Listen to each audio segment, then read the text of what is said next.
ಈ ಘಟನೆಯು ಮಹಾಯುದ್ಧದ ಸಮಯದಲ್ಲಿ ಒಂದಾನೊಂದು ದೇಶದ ಒಂದು ಕುಟುಂಬದಲ್ಲಿ ನಡೆದ ಸಂಗತಿ.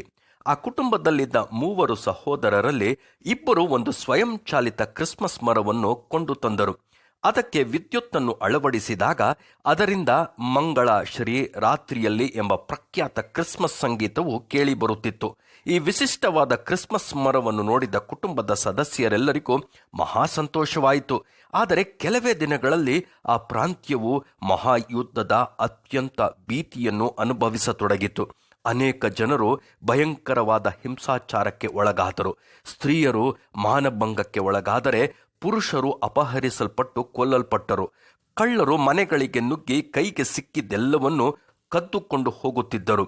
ಹೀಗೊಂದು ಕ್ರಿಸ್ಮಸ್ನ ಹಿಂದಿನ ರಾತ್ರಿಯಲ್ಲಿ ಆ ಕುಟುಂಬದಲ್ಲಿ ಸ್ವಯಂಚಾಲಿತ ಕ್ರಿಸ್ಮಸ್ ಮರವು ಅಲಂಕರಿಸಲ್ಪಟ್ಟು ಮಂಗಳ ಶ್ರೀ ರಾತ್ರಿಯಲ್ಲಿ ಸಂಗೀತವನ್ನು ಹಾಡುತ್ತಾ ಇತ್ತು.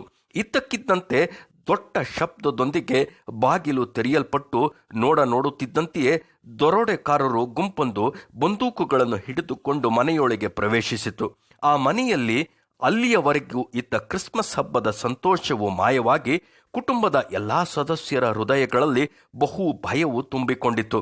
ಮುಂದೇನಾಗುತ್ತದೋ ಎಂಬ ಭಯದಲ್ಲಿದ್ದಾಗ ಕ್ರಿಸ್ಮಸ್ ಮರವು ಮಾತ್ರ ತನ್ನಷ್ಟಕ್ಕೆ ಸಂಗೀತವನ್ನು ಹಾಡುತ್ತಾ ಇತ್ತು. ಆಗ ಇದ್ದಕ್ಕಿದ್ದಂತೆ ಆ ಸ್ಥಳದಲ್ಲಿ ಮೌನವು ಆವರಿಸಿಕೊಂಡಾಗ ಮಂಗಳ ಶ್ರೀ ರಾತ್ರಿಯಲ್ಲಿ ಸಂಗೀತವು ಇನ್ನಷ್ಟು ಸ್ಪಷ್ಟವಾಗಿ ಕೇಳಿಸತೊಡಗಿತು. ಸಂಗೀತವನ್ನು ಕೇಳುತ್ತಿದ್ದಂತೆಯೇ ಅಲ್ಲಿ ಆಹ್ವಾನಿಸದೆ ಬಂದಿದ್ದ ಅತಿಥಿಗಳು, ಅಂದರೆ ದರೋಡೆಕೋರರು, ಮೆಲ್ಲಗೆ ಹಿಂದಕ್ಕೆ ಚಲಿಸಲು ಪ್ರಾರಂಭಿಸಿ ಒಬ್ಬೊಬ್ಬರಾಗಿ ಬಾಗಿಲಿನಿಂದ ಹೊರಗೆ ಹೋಗಿ ಬಾಗಿಲನ್ನು ಮುಚ್ಚಿದವರು ಪುನಃ ಹಿಂದಿರುಗಿ ಬರಲೇ ಇಲ್ಲ. ದೇವರು ಆ ಕ್ರಿಸ್ಮಸ್ ಮರವನ್ನು ಮತ್ತು ಆ ಸಂಗೀತವನ್ನು ಉಪಯೋಗಿಸಿ ಆ ಕುಟುಂಬವನ್ನು ಕಾಪಾಡಿದನು. ಆ ಕುಟುಂಬಕ್ಕೆ ಅದೊಂದು ಅದ್ಭುತವಾದ ಹಾಗೂ ಅರ್ಥಗರ್ಭಿತವಾದ ಕ್ರಿಸ್ಮಸ್ ಆಚರಣೆಯಾಗಿತ್ತು. ಯೆಹೋವನು ಕುಗ್ಗಿ ಹೋದವರಿಗೆ ಆಶ್ರಯವೂ ಆಪತ್ಕಾಲದಲ್ಲಿ ದುರ್ಗವೂ ಆಗಿರುವನು ಎಂದು ಬೈಬಲ್ ಹೇಳುತ್ತದೆ.